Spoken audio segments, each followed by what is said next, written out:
Warrior Mindset Podcast. We are your guide as you make your way through life, getting better 1% every day.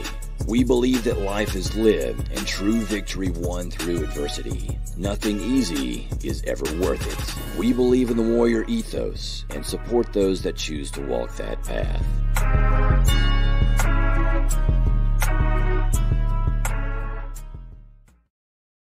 You know, another day in paradise. The balmy tropics of Columbia, South Carolina. Thanks for coming back. Yeah, absolutely. I believe it was like probably a year ago now. Yeah, feels like it. We said we'd do this more often than a year, but whatever. It's life. What's new? See, man, still coaching, still doing yoga. Yep. You just came from one? Just came from like Thursdays is our yoga day. Yeah, Yeah. and I actually like listened to like the little first part. I think it was also on a Thursday. So I was like, yeah, talking about yoga. So I think it's good. Like our CrossFit gym Thursdays is all yoga, all mobility. The whole day. The whole day. So Ooh. yeah, it's How does that go over with the natives? good. It builds. So there's some folks that, you know, of course, will like to slam barbells and swing I just kettlebells want to do and things. snatches. Yeah. But I think when you really point out why it's important to slow down and to address those weaknesses. You see that 4-0 that's your age? Yeah. Yeah. And I think when we have that culture where we're talking about mobility, talking about the things that are important, it keeps them healthy. Yeah. And we can show them like, these are the things that make you a better athlete. There's CrossFitters and there's people who do CrossFit. And Yeah, right. So the CrossFitters are the ones that are going to do the mobility work. They're going to ask the questions. They're going to watch the videos we post to SugarWOD. They're going to do all that extra stuff. They're going to eat well. And then there's folks who just kind of come in and out of the classes. And neither one is right or wrong, but we have to like sit down and like look at what's our reason for being here. And if our reason is just to live life to the fullest, then we have to address all those things. And if you can't get into an overhead squat position, well, why are you trying to do it? Exactly. So then you come to Thursday and we address that overhead mobility issue, and then you can do overhead squats. That's crazy. So do you do it? Do you run your yoga practice as a class where everyone's doing the same thing, or is it individual? Yeah, it's run as a class. I've kind of stripped it down. I've always been a gym yogi. So there's always this like back and forth with yoga as a yoga fitness or as a yoga, a spiritual practice. Oh, okay. I got you. Right. I got you. So I'm a gym yogi, Right, which right. means I started in gyms. Got you. Got you. So there is some spiritual elements to it, and I leave some of Right. that stuff in. But I found like if I can strip it down to the functional components that are going to help these folks be better CrossFitters, then I'm meeting them where they are. We're not doing like really fancy poses, but Sure. we are doing like 3-minute planks. And it's Right. because yoga has all these really cool strength components to it that if we leave those in and push a little harder and challenge people to move differently, it translates over. And the big thing that translates over is breathing. Like people don't know how to breathe. And you really start to see that like when they're doing bench press or doing back squats and just reminding them to breathe. Holding their breath. Yeah. Why are you red? Yeah. And plus we're like living on the inhale, like everyone's and no one's breathing out. So I spend a lot of my time as a yoga instructor reminding people to breathe. Like just take that exhale. That's cool. That's a cool way to approach it. That this will help your performance in the workout better. Yeah, it took a lot of like education to get them to the point where they're seeing the benefit of it.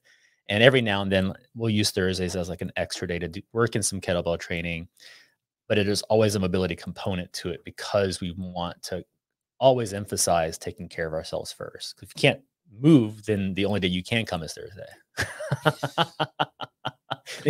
You're stuck. That's a good point. Yeah. I always had a certain view of yoga. Mm-hmm. Your typical, high school football player, CrossFitter view of it until I didn't meet him. I discovered him online. He was there before I discovered him, but Mark Devine, retired Navy SEAL, Way of the SEAL. And he, he's got a yoga practice, and he was like, look, Navy SEALs do this yoga. And I was like, well, if Navy SEALs do it, maybe I should pay attention, Yep. And he opened my mind to it, and he talked about how it was, historically a martial art and all that stuff. And it kind of changed my worldview of it. Did you have to kind of combat some of that with people? Or are they like, well, I'm here on Thursdays, what everybody's doing? Well, I think for me, it kind of like, it comes with a package because I'm the way I look. I mean, all my tattoos are like yoga symbols. Yeah, I've got you. I got you a video there, but it's kind of Yeah. the side. But yeah. For some people don't know, I get tattoos on my face and neck. I mean, I wear the beads all the time. So it's like you get the package. So I'm already the yoga person. Sorry, they're like whatever you say, man. And it plays out like I'm the mobility programmer for the gym. So we have that kind of built into our culture. And even before I took over, when they were still at Forest Drive CrossFit, we were doing ROMWAD. You know, it was like the one day I could RX everything. I was just a member at the time. And then I just didn't like ROMWAD. Right. So I offered Mark Sanger, the owner, to take over the Thursdays, and then just kind of grew from there. He's like, of course. Yeah. You know, do I have to be here? Yeah. And then like, he gets a day off. Yeah. So it's nice that we can give them like legitimate yoga. So that is awesome. Like legit yoga, but we also do some, myofascial release. We're doing banded stuff as well. So we're addressing how does this translate into making you a better CrossFitter? So it's fun. I enjoy it. I love that we have that flexibility to do that. I've seen other places start to add mobility classes. And I always say like we have a whole day. Right. You can come in. And you can even come in multiple times and get different things from the different classes. That's cool. It's a good way to just stay healthy all around. That's pretty smart. Yeah, I like it. I like it. Smart. It just gives us room to talk about like pretty those unique things. Yeah, and I think with that, it gives our box a little something different. So what's your yoga journey? How'd you? I had no intention of doing yoga. It was like the same thing. I was like boot camp instructor. Like I came into fitness from the Navy.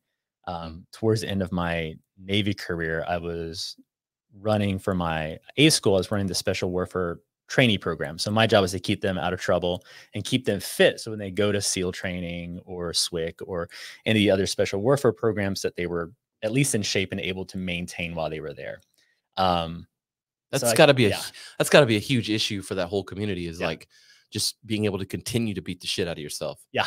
Yeah. I mean, and I had that mindset, and then we were doing CrossFit for CrossFit was a thing. Right. We were just keeping these kids healthy and moving and just ballistically moving. And so I went into fitness with that mindset. I was teaching kickboxing. I was teaching, cardio boot camp. And then I had this friend of mine who was a yoga instructor teacher. He's like, hey, I need a guy in one of my classes. You can take the class for free. I just want like there to be some kind of, I just need a male to take my class. You're like, I'm like, oh God. All right. Well, training is like $3,000 usually. So I'm like, fine, I'll take it. Yeah. And the trade-off was I was also going to teach him some like martial arts. So we're going to trade off. So that's a fair deal. And after my first class, I realized how damaged my body was from all like the ballistic boot camp stuff.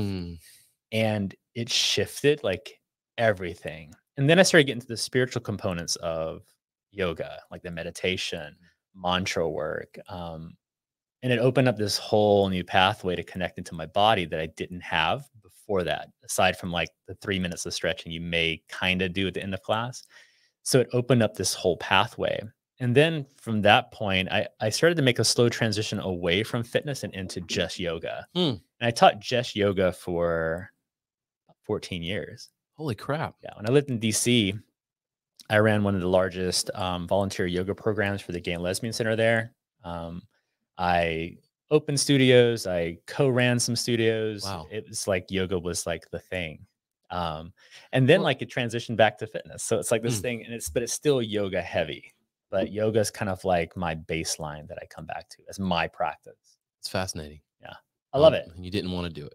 I had no intention. I was like, oh, it's ridiculous. Like, that's how some of the best things in life happen. Yeah.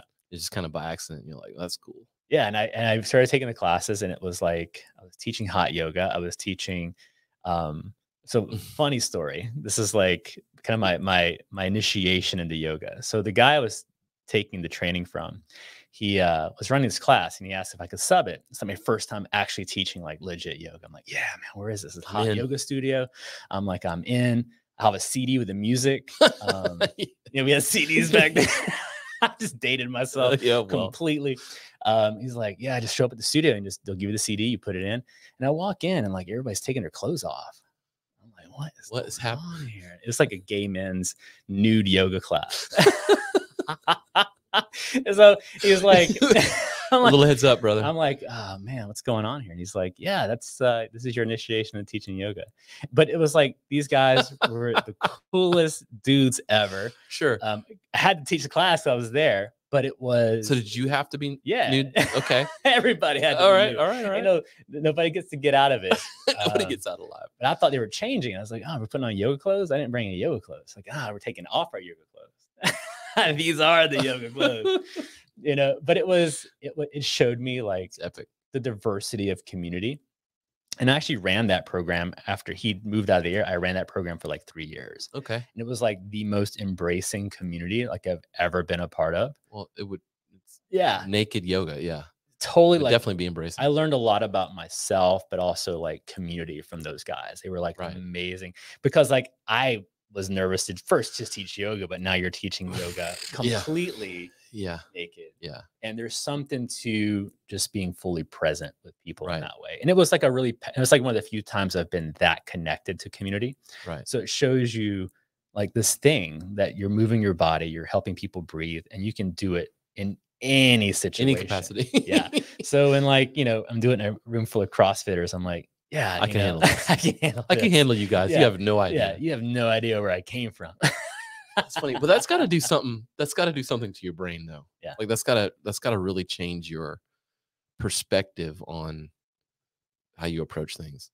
Yeah, it does. I think I'm always willing to like step into things, and for me, stepping into the places that are the hardest to step into is kind of where I find my grace. So for me, like now, I do a lot of work around grief and death and dying. Right. So even at our CrossFit box, people will come up and we'll just start talking about grief. It's just it's become this natural extension of everything that I do. So it's allowing us to be naked in a different way. Right. So it, you know, when you show up to these places and you're kind of stepping into the unknown, but willing to take that step no matter what, we create space for people to also show up to us in their nakedness in whatever way that is. So when someone's talking to me about, you know, they're retiring and they feel like their whole world's collapsing, and is this grief? And it's like, yeah, that's grief. And let's talk about it. And I think that's something we don't talk enough about is things like grief, death and dying, loss, especially in the context of fitness, where it's almost the thing we're like running against. Right. It's always like, it's always outwardly aggressive in like sport, you know? Yeah. It's like for me, the context that changed when I went through death doula training was that we don't, fitness is not going to extend your life, but it will improve your quality of life. And that may extend your life. But fitness itself, if we can take the idea that this is something that we have to beat ourselves up with to get a few more days, you know, at what cost? So for me, it's changed. Like I'm falling in love with moving as opposed to beating myself up with movement, hoping that it's going to extend my life in some way. So it lets me just enjoy being in my body a little differently. Yeah, I'm just kind of processing that. How does that sort of come out like as a practice? Like, what does that mean for you? So what it means for me is it takes some of the pressure off. Like I'm no longer looking for like 1 rep maxes and stuff. Oh, okay. Like I just want to move and enjoy moving. And so last November, I started having some hip pain that just wasn't going away. It's something that kind of has come and gone over the years. And for a long time, I was teaching these, you know, pretty ballistic, like Les Mills classes, like body attack, body combat, and these teaching like 4 or 5 times a day and like just pushing. And around like November, we were doing like 1 rep maxes snatch for like an hour.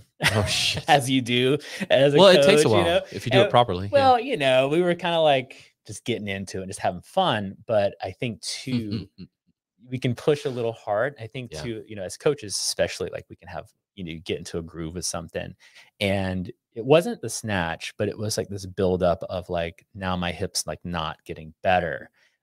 So I went in and had it looked at, and, you know, I go to the VA, which is, you know, get what you pay for. That's a different podcast, but yes. And, you know, so they're saying it could be a tear. There's some small indications of something going on. So that was another shift for me in, I can't use this thing to beat myself up anymore, and really take a look at like, what am I doing fitness for? And how can I use that as a way to meet the people that I'm with differently. So people come in like our box, we don't stress RX anyways, But now it's allowing me to like really meet people more emotionally. Like, what do you need today from this workout? Like, what's going to make you feel good in your body today? So when I take this component off of like, we're trying to get some longevity goal or some weight loss goal, but how are you feeling today? And how can we meet you there so that you can be better in your body today? Wow. So it becomes like I'm this. gonna join your gym. Yeah, come on. Well, how do you manage that across 10 people in a class? I think it's just the culture, like you yourself have to embrace it. Like you have to let yourself be vulnerable.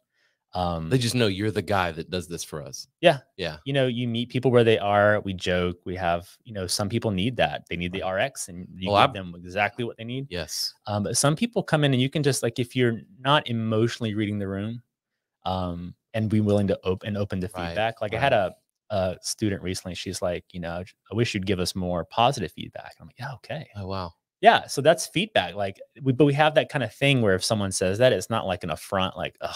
But that's like a whole, I don't want to beat up on CrossFit. That's not the point, but that's like a very CrossFit thing to not be necessarily positive. Yeah.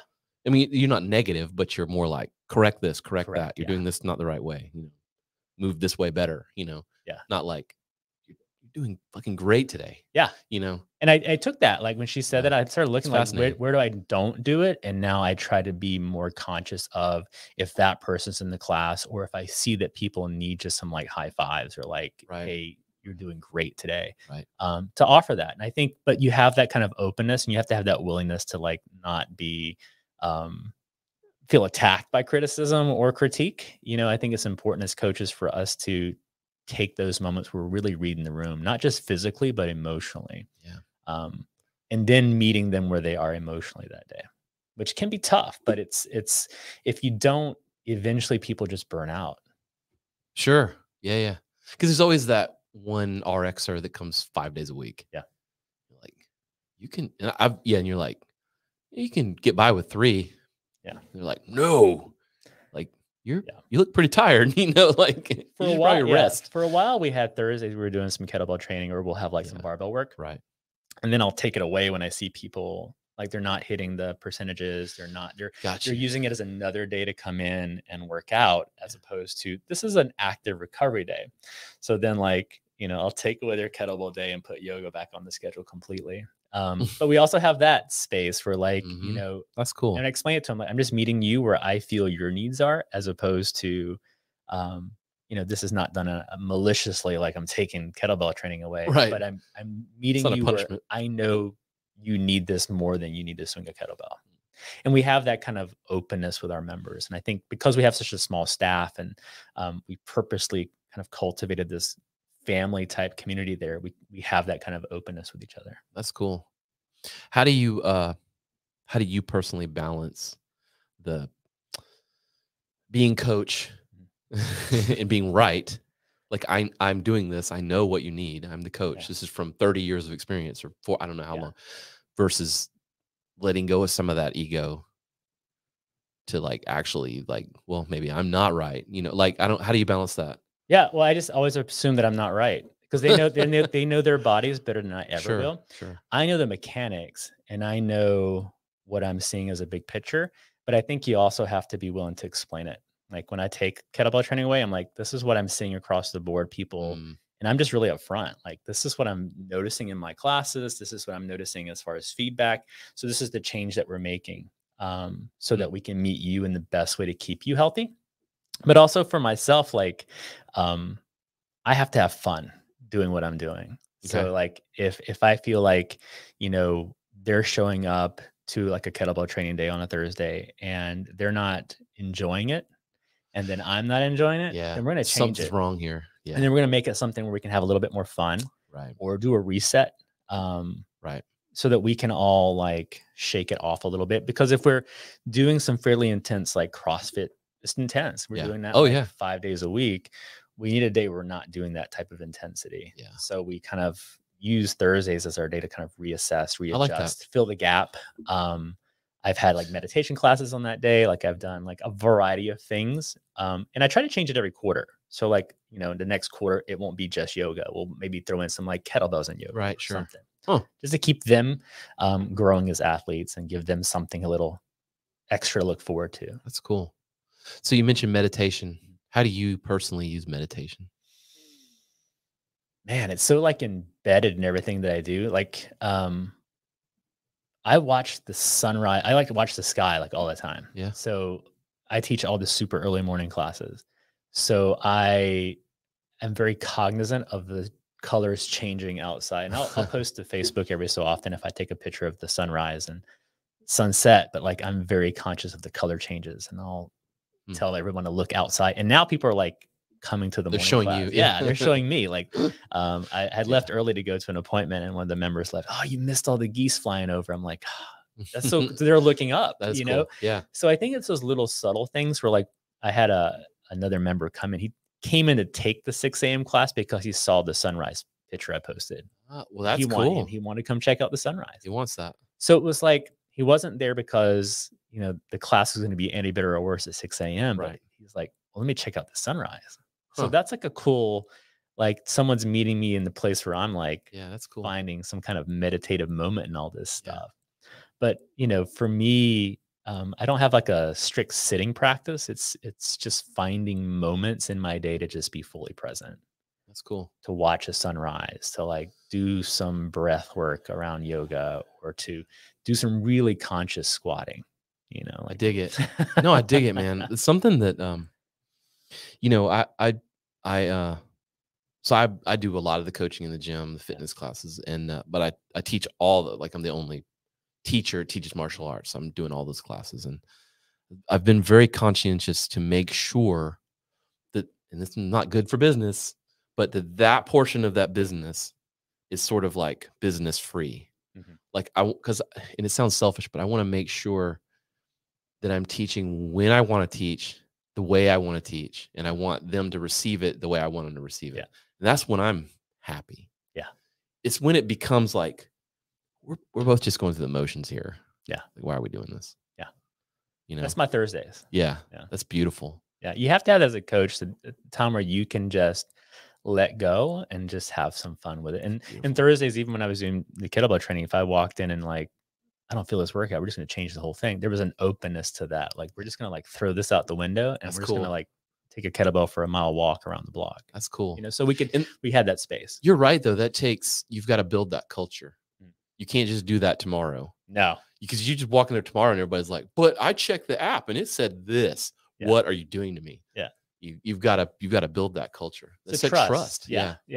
Absolute trust. And I think it goes both ways. I have to trust that they're going to also enjoy it, you know, right. and you get that just by reading that room and building that rapport with people. Right. And, you know, some people love some things more than others. If I take yoga away, the yoga people are like, oh, why'd you take yoga away? And if I take kettlebell, why'd you take the kettlebells away? Yes, as always. Yeah, it's like, don't worry, it's coming back.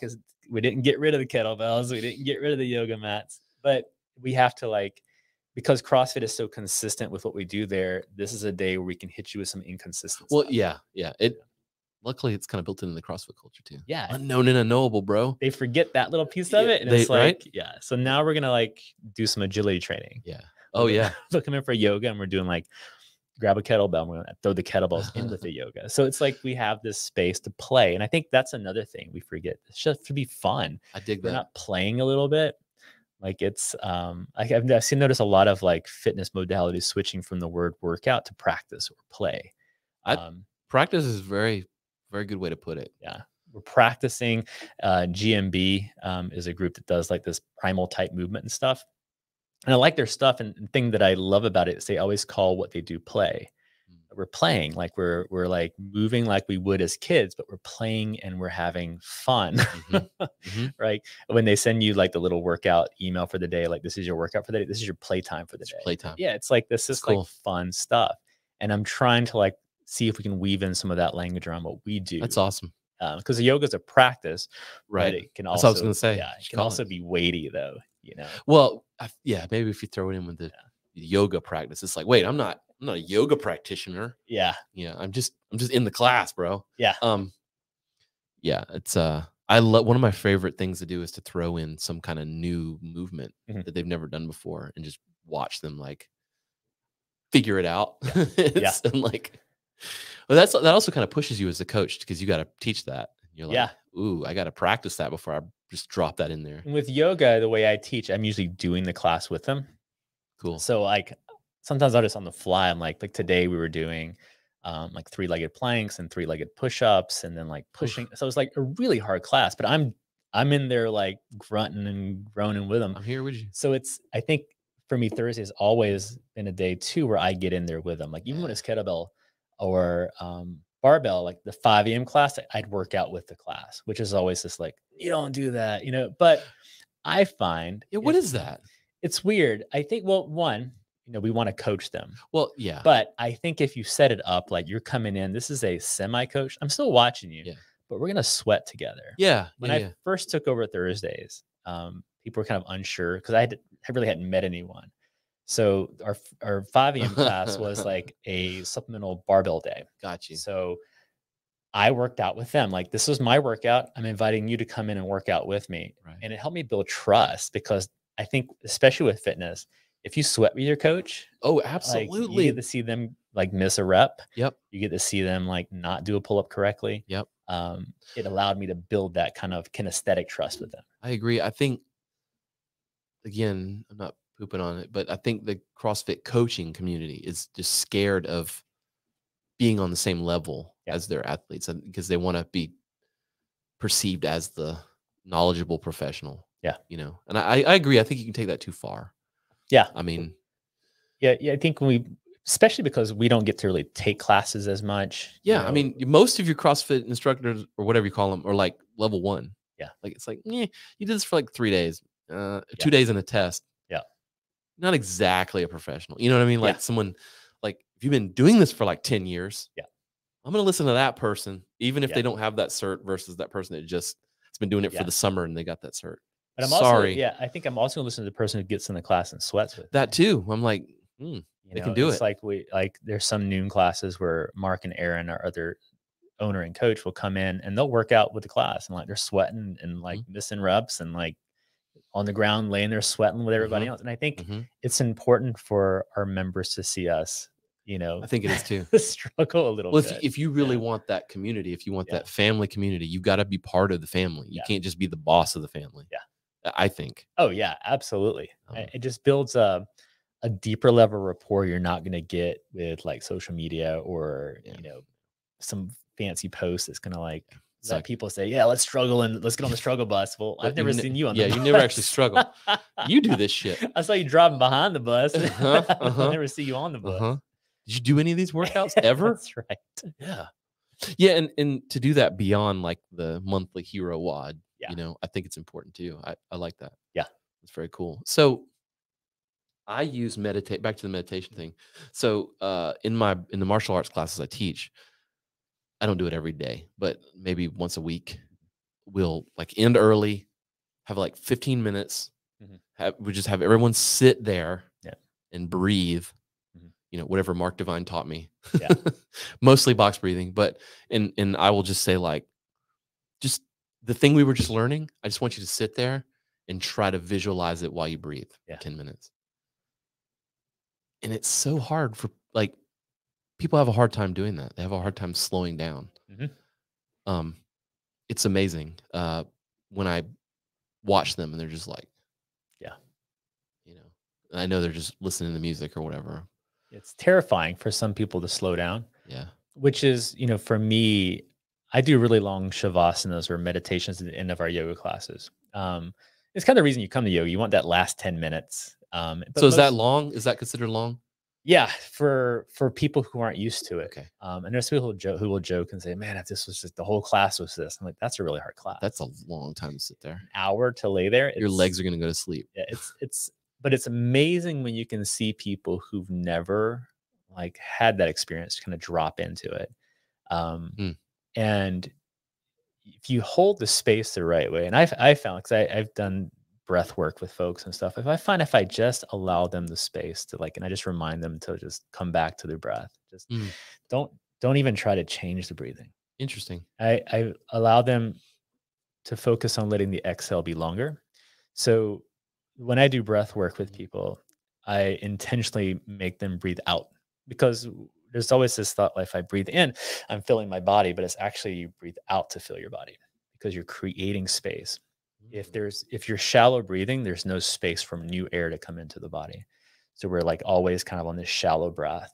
And when people start noticing like they're actually like shallow breathing, they're more willing to like blow the air out. And it's the exhale that gives us a little bit of space. People get angry, they inhale. That's true. But if you tell them, just breathe out, just let yourself breathe out completely for a second, it gives them room to like take that next breath because you're more conscious of the fact you have to breathe back in. But if you're constantly filling yourself up, and when you do like, when you lead a stretch class, next time you lead some stretching, listen to the room. And when people do hamstrings, the whole room stops breathing. There's certain parts of the body that take the breath away. And people start shallow breathing because I would do it. The intensity of the stretch. Yeah, really. And I tell everyone, did you hear that? Everyone stop breathing. And everyone then takes a deep breath in. So it's, if you can like point it out when people stop breathing, or, you know, something I'll do sometimes is when someone comes in, they say, how are you? Instead of like replying with, how are you? How are you breathing today? I don't know. They'll take a deep exhale. I thought about it. So, I don't know. How's your heart today? I don't know. It's a way to bring meditation into a moment, but it breaks a cycle, breaks a pause into someone's psyche, but also into their experience. So if you just ask them, how are you breathing today? That's fascinating. How's your heart? Your physical heart, your emotional heart? Like, how's your heart today? Man, I don't know. Let me think for a second. That's cool. I'm doing that. Yeah, do it. I don't have to pay you a fee or anything. Yeah. That's cool. Yeah, because you just like, how's it going today? Tired. Good. I was like, yeah, dude. I'm all right. Yeah. We're all the same. Yeah. Yeah. That's no one ever replies with how they're actually doing. No. But you know, if we're building a culture, we're like, how are you really? Yeah. You know, what's hurting today? We're about to get into it, so you might want to tell me. Yeah, let me know because I see something. Or do you need me to like give you space today? Yeah. And I'll ask someone like if they're looking like today's not the day for jokes. I'm like, do you need some space today? Yeah, I need lots of space today. All right. I won't direct those like snarky comments at you today. Man, that is just experience, my friend. Yeah. You've just been doing this a long time. Yeah. It took me, I'm not good at it. So I'm saying this from a position of confidence, but I'm not good at it. It took me like 5 years to understand that, to like read the room, dummy. You know what I mean? Yeah. Like, cause you come from this, I'm the coach. I have to have confidence. I have to make sure that you do it the way it's supposed to be done. So everyone gets treated the same. You know what I mean? And you're just like coaching, but read the room. Yeah. Like that person, there's something up with that person, you know? Yeah. And instead of just bowling through it all, I'm like, yeah, man, give them their space. I heard this in one podcast recently. They were saying, don't ever tell members the workout sucks. You gotta like hype it up. I'm like, so dishonest. They know it sucks. Yeah. You walk in, I'm like, guys, this is gonna be terrible. It's Fran, dude. But I'm gonna help you get through it together. Like we're gonna get some strategies going. But just know going in, if you tell them like this is gonna be a great workout, they're like, yeah, this is not going to be good at all. Yeah. None of these workouts are great. But I think if like you can meet them like, guys, this is going to be terribly wonderful, but we're going to get you through it. Yeah. And when they do get through it and they realize it was hard, but they finished anyways. Like yesterday we had this workout that was just amazingly brutal. It was like 500-meter row, 30 body weight bench press. And it was a descending ladder from there, increasing the row, decreasing the reps. Ugh. But my goal was like, it's going to suck, but just don't take any weight off the bar. You're not going to finish this, but do not take weight off the bar. Right. Like, do not finish by taking weight off. And people like, they were sucking, they were yelling, they were like crying from the inside, but they left the weight on. It's beautiful. And I think like, that's where you start seeing that change when they're going to fight for every rep. They're going to let the barbell crush them for a little bit. I'm going to come save you. It's going to suck. The barbell is going to fall on you. I'll come get it off of you. Like, just completely honest. Like, you're not going to hit every rep. That's badass. and then they do it, and then they walk away like, I didn't finish, but I didn't take the weight off. Yeah, but I grew. Yeah, that's you said that earlier, and I wanted to get back to it. Doing difficult things. I like what you talk about doing difficult. Like I think the easy difficult things. Well, let's set this up right. Like doing difficult things is where you grow. Yeah, I think you'd agree with that. That's where we find growth, whether it's a hard workout, a marathon, doing your taxes. Yeah. I mean, or just dealing with like personal, Yeah. business, financial, relationship things. When you come through those things, that's where you find growth. I think the easiest place to find it is in physical, like hard workouts. Mhm. It's probably or I think most people face that Yeah. first, but you seem like you've stepped into some hard things. Yeah. Is that from the same place? Whereas, we would look for that physical difficulty to grow. Do you find it Yeah. where you look for growth? You need spiritual difficulty. You need emotional difficulty. Mental, physical, spiritual. Yeah. Yeah. You have to because if you're off balance with that, then you're going to try to use your physical stuff to beat up your emotional stuff. Right. You're going to use food to beat up your body. You're going to use your body to beat up the food you just ate. So when there's not a balance of like being willing to look at this as like, this is hard. Yeah. And I think the other part is like, we don't have culture to talk about it. So like grief, especially, is one that everyone experiences it, Right. and it never goes away. Right. So when I talk to someone about grief, I'm like, this is going to be something you feel for the rest of your life. And let's just be upfront and honest about that. And we're all going to die. So there's going to be loss and there's going to be grief. When we bury that stuff down, when we're unwilling to talk about the losses we're experiencing, we're unwilling to talk about the relationship we just imploded, or whatever. Yeah. It's gonna come out somewhere. And if we're not willing to be open with each other or create a space where there is openness to talk about this stuff, then it's going to come out somewhere else. We're going to use, and I see it in fitness, especially where we use fitness to beat ourselves up. Yeah. Oh yeah. I posted recently on Facebook, I said, fitness isn't therapy. And I got a little bit of clash. Was that you? It. Yeah. I said, fitness is not therapy. And I think it was you. It was me. I saw another one too. It was like, if the gym is your sanctuary, you don't have real problems.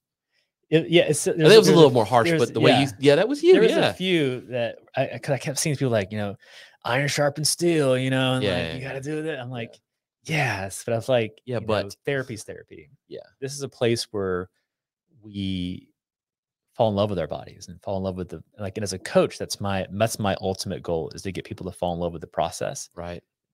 Not the results, but the process itself, because then it becomes a lifestyle thing, not a trend or, something you're going to do for a few months and then leave it. I want you to fall in love with your body and fall in love with the process of loving your body. But if this thing becomes a weapon, then that's dangerous territory to be in, because you're going to get hurt. And then when you get hurt and you can't do all this stuff you love, that's when that stuff you were where are you going to go? Yeah. Yeah. It's like the addicts who stop using, and all of a sudden all that stuff they were numbing comes to the surface. You have to, And I've done that with fitness where I remember years back where I blew out a knee, and all of a sudden you can't do the thing that you were doing for 8 hours a day. You're in the gym all this time. Now you can't go. And then all that stuff you were suppressing or repressing or beating up with, there it is. It comes right up to the surface. Yeah. Wow. So you step into those hard things. I mean, you stepped into this world of, this world of grief. That sounds like you're dealing with all this personal stuff, but that's not my point. Is you got to be in a place mentally and spiritually where you can deal with it. Yeah. I think and that's where when people talk about yoga practice, this is the stuff we practice for. Like my dad died last July. We were estranged for 15 years before he died. And then all of a sudden I'm getting these messages that I'm the one that has to take care of all this stuff because I'm his only surviving relative who's willing to. My sister didn't want to have anything to do with it. But at the time, I had gone through all this death training and grief training. So I had tools that had I not had those tools, the system would have steamrolled me, setting up hospice and doing it from a distance. And then also having to deal with the complicated grief of being an estranged son. Right. Now I got to deal with this. Figuring out my dad, not knowing this man, and then deciding, do I want to go down there? Do I want to not? So there's a lot of complexity to it. But having the space to talk about it with people, because I've become so open about grief and death, and it gave me a place to share it. I was in front of my yoga class, getting ready to teach class. But I'm also filling out my dad's DNR paperwork right before my yoga class. and people could see that it was hard, but there was a space for us to talk about it. Like, hey, I'm doing this stuff, but this is going to be a tough class today. Yeah. Not necessarily physically, but there's going to be some emotional stuff in the class today. You're going to see me. Yeah. Yeah. And I think when you have that willingness to step into hard places, but also to like not be afraid to show the hard places, it lets us have room in the world. You know, we're not going to get us out of this alive, and we have to put down the things that we're using to suppress ourselves. We have to watch those sunrises. We have to be willing to grieve and talk about grief. Right. I was at this spiritual fair that came to town. It's a healing fair, and I was doing grief space holding sessions with people, some Reiki healing and stuff. And they sat down, and the only question I asked them was, "Tell me about your grief." And like, just to watch people like completely just offload emotionally, like just through tears, and like, you can cry, you can have words, whatever you need in this like 15 minutes, you just take it. And to watch people take up some space with their grief.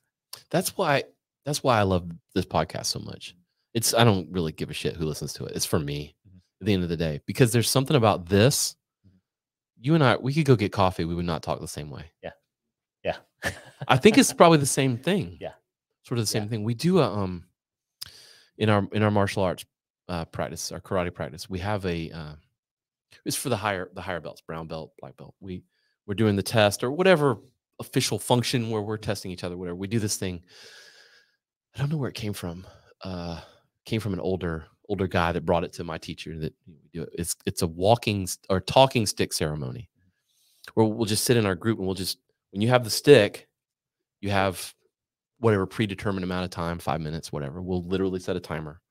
You can just sit there quiet, talk about whatever you want to talk about. But it's amazing that as soon as they get that stick, waterworks, start crying, start talking about all kinds, and you're like, whoa, like that went quick, you know? Yeah. It's amazing about that space. I mean, we live in such, like, I've recently just deactivated all my social media. We live in such a world that's kind of showcased with that we're not ever really seen. And even like the statement we had earlier, like, how are you? I'm good. I'm fine. Yeah. And then there's no follow-up because do we really want to know what's behind that statement? Well, let's just get down to business. Yeah. Yeah. And especially as men, we really don't have those spaces where we're telling the other men in our life, hey, I love you. I know. Like, hey, you look good today. Yeah. Without there being some like context or something put on top of it. I always think about, when we talk about grief and death, if we're talking about openly about things like sexual health, like things that are killing people that we're not talking about because we're so repressed in talking about like creating a will, Oh, right. Like my dad had. Why is that a taboo thing? It's such a like. I'm going through that with my parents right now. My dad's sick, and they brought it up, but then it's like so awkward to talk about, and it's like, what? Can we just do this? Like, so hard to talk because there's this like, it's taboo in that it's cursed. Like we think if we talk about this, we're gonna die. Right. But the minute we're born, we begin dying. Yeah. That's the beauty of the thing. And I heard this shaman once, he said that the meaning of life is that we die. It makes everything taste sweeter. Like J.R. Tolkien wrote hundreds of books on it. That's the whole point. The minute you put the word forever on something, you've killed it. Right. Because like even, someone said recently too, a friend of mine, it's like, no relationship ends happily because someone's going to die eventually. So you really have to like show up every day. Like, this is like, now my mom's getting older. I'm like, I have to spend time with her. Like, I don't want the last days of her life or my life to be scrolled on line or like, I don't want to miss a sunset with her. Who was that? Man, I can't remember his name now. He does he did the Live with a Navy SEAL. His wife, anyway, he does this super endurance race or whatever. But he was on a podcast, and the guy asked him, the anchor or whatever asked him, what's something that changed your perspective on life? And he said, let me tell you something. Somebody told him this, but he said, how old are your parents? And like, well, I'm like 70. He's like, cool. So maybe, if we're just being legitimate here, 6 more years, let's go with 7 more years. How many times a year do you see him? He's like, I don't know, 3 times. He's like, cool, 21 times. You got 21 more times to see this person. Yep. Does that change does that change the next time you spend time with them? How the quality of time you're getting? He's like, yeah. I'm like, it's fascinating. Yeah. And when I heard him tell that story, I was like, damn. Yeah. You really got to make sure you're not just hiding from it, right? Yeah. And even as like, as a coach, when I see these people coming to my class every day, I'm like, this may be the last time I see any of these people. Right. Like, yeah. Or this one person, you may get injured or move or whatever. And I told my members, like, I love all of you because I get to do the thing I love and I get to spend that time with you. And you're letting me spend that time. You could be anywhere else. You could move. You could be like, so this is an act of love for them showing up for me. It may not feel like it when we're in the workout, but it truly is. And I think, when we allow ourselves to be that kind of expressive, like we're like, yeah, I love these people. Yeah. They're not just a paycheck. They are people that I'm getting to shape, but they're also shaping me through like sharing their stories. And we're talking about grief openly. I've had people ask me about death and dying. I've sat like after class for an hour and talked to someone about death and dying because they just had questions about like, hey, you're that guy that talks about death and dying. Well, so I want to ask you everything. Well, you kind of put yourself out there for it. Yeah. And you're like a monk, dude. I feel like it sometimes. I think in my past life, I was, maybe roaming around roads and stuff. So what about that? Is that something you'd consider? I did actually. There was a while. See? Yeah. I actually like had looked into like when I was little, my grandma was super religious and we'd run at the TV and we put our hands on the TV, like praise Jesus. So that, and I actually thought about going to like seminary and stuff. Interesting. I am an ordained interfaith minister. Okay. So I've done work with spiritual teachers across a variety of traditions, everything from American traditional witchcraft to Buddhism. I got to go and see the Dalai Lama. Like, really, I've done some radically cool things with spirituality, intuition training. I managed a new age store in DC for 7 years, and I was doing readings and like healing sessions. So I've done like all kinds of stuff. And it just kind of filters into, if I'm sitting with someone, what does that person need? Right. So I have all these like really cool tools that I can just bring to the table and say, what do you need today? And let's just pull this off the shelf over here. Jedi master. Yeah. It's fun stuff. So last time you were here, you told me you train martial art, you train karate for a while. Yeah. Do you think a lot of this comes from some of that early like use of it or training in it? Yeah, I think that's where it all kind of started, where you start building a trust. I mean, my first martial arts experience was the YMCA karate camp, which was total crap. I think the whole time we watched like the Karate Kid, that was the thing. And like we learned how to stand like an L, and we learned how to get beat up at school, because that's exactly what happened when I went back to school the next. I know karate summer. now. No, you don't. Yeah, no. And then I remember, Bill Sanford was my first like actual teacher. Right. And, the stuff we were doing back then he's would tough. Get us canceled today. Yeah, he's tough. he's tough. But he's also like the one who talked me into going to the Navy. And like, so well, he's a Navy man. He's a SEAL. A SEAL. Yeah. So it started with him, like getting in tune with martial arts, but the training we were doing was on a much deeper level. Right. I was that kid he had to kick out of the studio because I was there like then I got out of school to the time the studio closed. So you're into it early on. Yeah. And just loved it. And I went to Japan because of for real. Yeah. I was like, I gotta get to Japan. So when the orders came up on the board, my mom was pissed. But I'm like, going to Japan. Yeah. Right. And I studied with Masaki Hatsumi sensei, ninjutsu grandmaster. The guy when I got my ship was a 9th degree black belt with him. Really? Like, you guys want to meet him? I'm like, yes, let's go. I've read about this guy like in the Stephen K. Hayes books. Yeah. And here he is. I'm in his house having sushi. Crazy experience because I don't want to like spit out this like wow. It's like and it was like the weirdest sushi too. Like, and like I think they were just waiting to see, It's testing you. It's like you're eating that octopus and you're like, it's like chew. It's like I'll do it. Fish flavor bubble gum. It's not going down. No. You're like, this guy could like kill me with like a fork. In theory, yes. So, but it was such a cool experience. And I've had to again, like I've always felt like I've fallen in these really cool places where I've gotten to meet amazing people and got to do amazing things. That's got to be high on the list. Yeah. Have you ever met Stephen Hayes?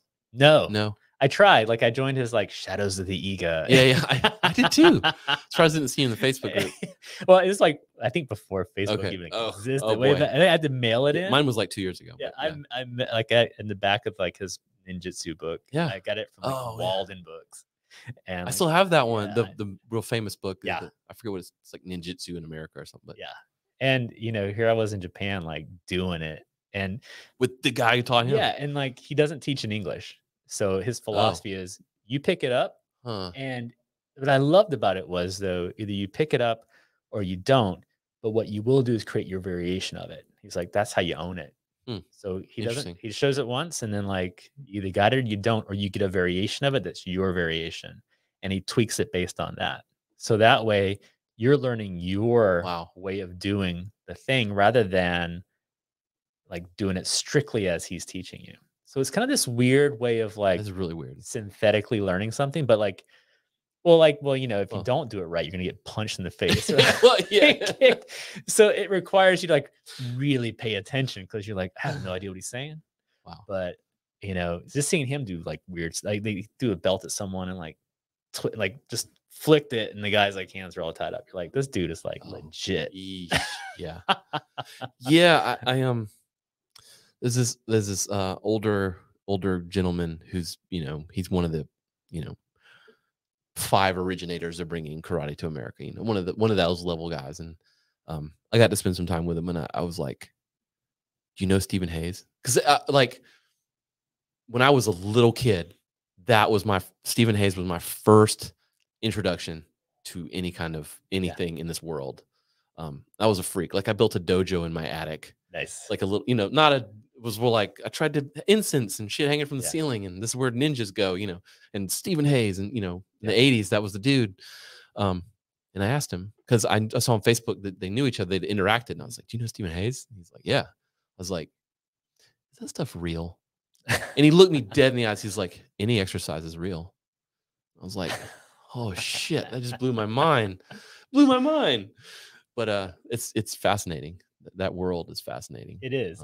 It's interesting, and I think it does, especially at a young age when you're awkward and you don't really have the tools to like. You meet someone like William Sanford who's gonna like teach you legit stuff. Like there's a few moments where he's blacking out. I'm like, I hope he comes back before he like breaks my neck.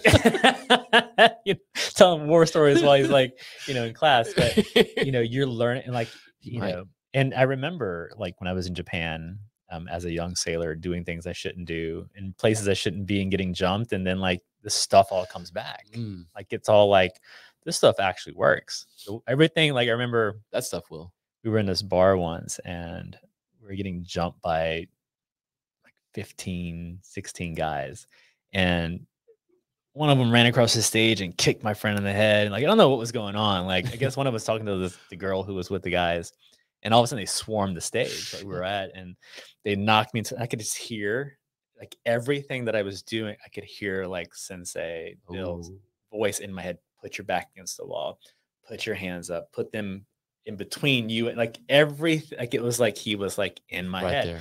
So when you talk about training for reflex, like it's one of those things like just gets embedded in your DNA at some point. It's no longer like, if I never use this for 20 more years, it'll still be there. Like if something happened, like the thing is still there. It's in your DNA at this point. That's a testament to teaching. Yeah. And it's stuff that's still there. Every time, you feel that tingle in the back of your head because something isn't right. It's that training that you got when you were a kid, because you became so connected to your body in a way that you weren't at a younger age. And then it just kind of stays. Right. And now you just want to be that person for other people. Yeah. Right. Just holding that space for people. Like when they come in and like, they're so awkward in how they move. And then like 2 months later, they're not even realizing like they're doing the thing that they couldn't do 2 months ago. And you're like, man, remember you couldn't do this? I say that all the time. People are like, what the hell's wrong with you? Remember when you sucked? Yeah. You're like, yeah, I remember I was here. That's not the point. The point is you're awesome now. Let me show you my phone. Right? I got a video right here. I do actually. But you're not that now. Like, thanks, dude. I don't know if that's a compliment. It's good to see it. I think, back then when we were like, this is, we have the apps and stuff to track, but I'm like big pen and paper guy. Like, let me go back through the paper pad and see like, where my reps sucked, like I want to show people, like, so we have some folks now who use pen and paper. They come in and like write their stuff, write their workouts down. They're a little older, right? But, right. A little analog. Yeah, I love analog stuff. Yeah, I'm trying to get away from social media as much as possible, away from online stuff. Yeah, I've seen you do that. Where you'll just be like signing out for a month. Yeah, and like, okay, no one cares. I did that, and the only people who cared were the people who shared something of mine, and they got pissed. They're like, "Hey, what happened to that thing I shared?"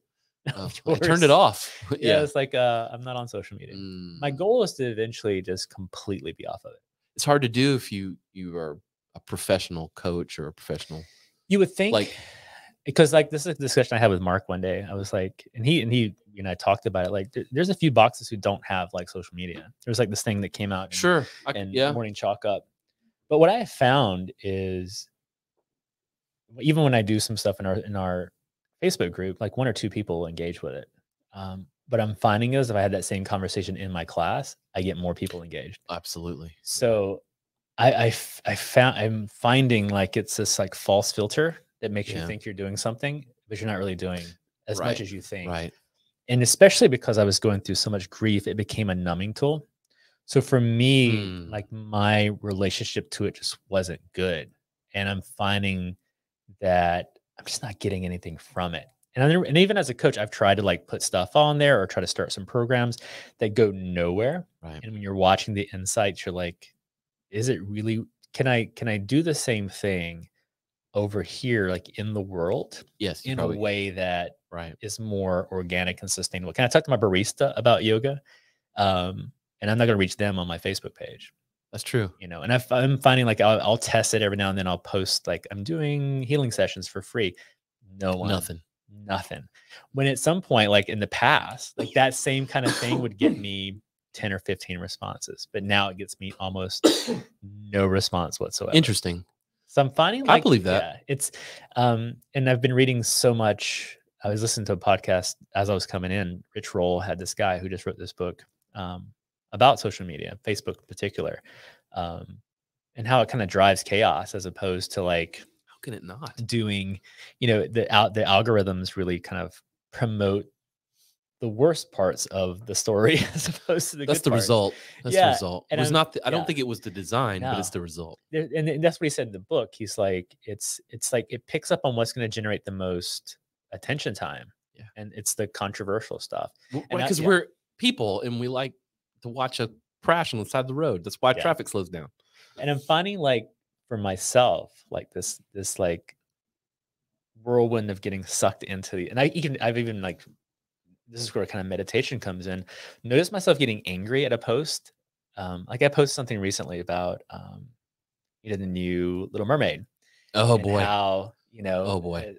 She's African-American. And I posted like this poem that someone had written about the experience of being a Black woman. And I thought the poem was beautiful. And then there's this post like condemning it. I'm like, oh.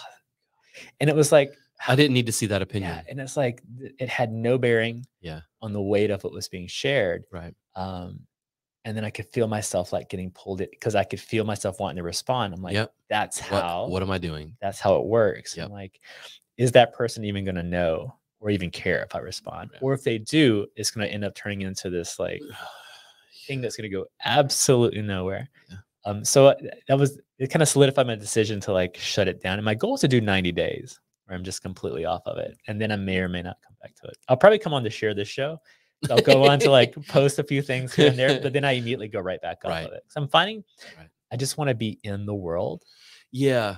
Yeah. When I get to the pearly gates, I want to like not my life review be like scrolls. Yeah. Like well, let's see what you said about the Lord of the Rings. Let's see all the scrolls at the time that I spent scrolling online. Yeah, that one is weird. I saw a thing that was like the guy was like, why is Little Mermaid black? What is that? What are they trying to do? Whatever. And then it immediately cut to like all these younger Black girls watching it, and they were just like cheering. They were like, holy shit, she's black. It was like, that's why, you asshole. Like, but no, I don't think you learn empathy from social media though. You can't. And I think there's been enough studies to show that kids who are early adopters of social media, they have less empathy. So, oh wow. when bullying happens. Yeah. And I forget who did the study. I think her name is Shelley Turkle. She has a book. She was like one of the proponents of social media when it first came out and connecting online together. But she noticed, and it was a TED Talk, she said that kids who bully each other in person, they can see the other person's reaction and we can like respond in kind. Right. But you don't get that online. No, that's true. So now you have these kids who may be getting bullied, and now it's continuing in a way that's even less empathetic and less protected. Because here, at least there's room for someone to maybe step in. Whereas on the online, there's absolutely nowhere.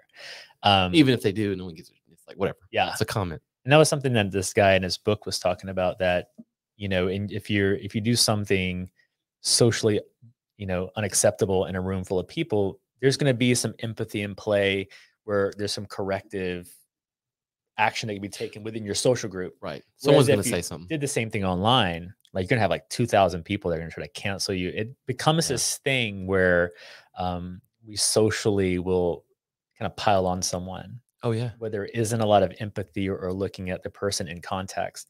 Sometimes it's good, but sometimes if something's out of context, it can also be really bad. Oh, right. There was I can't even talk about it without getting it wrong, so I won't. But yeah, you see that over and over and over, where something's just, there's no context, and you see like 1/8 of the thing, and then everybody they know how it is, and they're just gonna respond, and it's 2 million people, and it's over. You're like, whoa.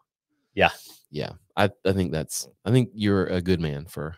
Yeah, it's getting tough. off of there, and I can, but I'm noticing where I'm feeling like pulled into that, am I missing out on something? Should I post this thing? But it's also been really fun to kind of play with, do I really need social media to build a business or to engage with the people that I work with? Because before social media, I was doing all the same stuff without it. Right. And social media is only like 10 years old. Yeah. So, and I'm finding like, as I start looking into it, there's more and more people making that jump to relational marketing and relational connections, as opposed to, is this thing actually giving me? I've seen it's hard to quantify it because we run Facebook ads for the gym. But I would say out of the last dozen people that have come into the gym and signed up, like half of them don't even have Facebook. Yeah. I'm like, well, we have this Facebook group where we put news, and they're like, man, you're gonna have to call me or text me or whatever. I'm like, huh? They're like, yeah, I don't have it. Yeah. And it's like young people, older, it's like the whole spectrum. And hey, maybe there's hope for humanity after all.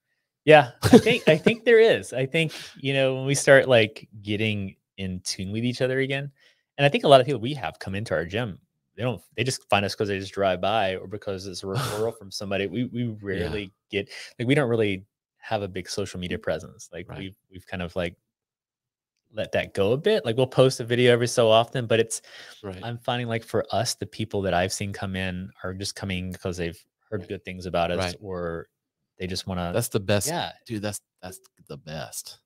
Yeah. You're like, I mean, it means you have a good reputation. People are saying good things. Yeah. You don't have to trick them. I feel like Facebook ads trick you. Like any kind of mechanism I use is like, it's a hook. I'm tricking you to get you in the door somehow. Yeah. I just feel that way. Yeah. And I've tried that where like, even like when I'm trying to get sessions started and like, all right, the first 15 minutes is like, we're doing a 15-minute like consult. It's like, I'm just so tired of like, we're not doing it. I just can't do social media anymore. I'm finding like it just feels like, I think COVID like broke me from being online too, like being like in Zoom rooms and like, I just want to be in people's spaces. And let's like, I'd much rather someone, if they want to know about me, to ask me than like take something out of context that they see on Facebook, or 100%. You're trying to cultivate your brand, I know. Just dirty. Yeah. It's tough. It's a tough world because you have to try to balance it out, but I'm trying to step away from it more and more. Bravo, sir. Yeah. Hope you get there. Well, is there anything you want to leave any listener with? Yeah. Talk about the hard stuff. Yeah. Like if you're grieving, grieve out loud. Grief doesn't go away. Create room in your life for grief. If someone's grieving, just hold some space for them. Don't try to fix anyone who's grieving. Just, do the things they need. If they're grieving, bring them food. Just talk to them about their grief. And I think if we do something as small as that, it spirals out into big stuff.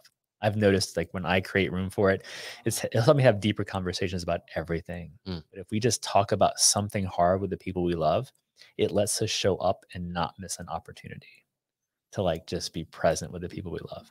And tell everyone you love them. You know, I think we forget that. Like, it's easy to think you appreciate someone and assume that but if you tell someone, hey, I really appreciate you being in the world, like that, even that can save a life, you know. Man, we forget. Those are some beautiful words. Thank you. Thank you for coming on and sharing that today. My pleasure. It's been good. Always a pleasure. Thank you, sir. All right, man. Awesome. Hope that was worth your time. Absolutely. Even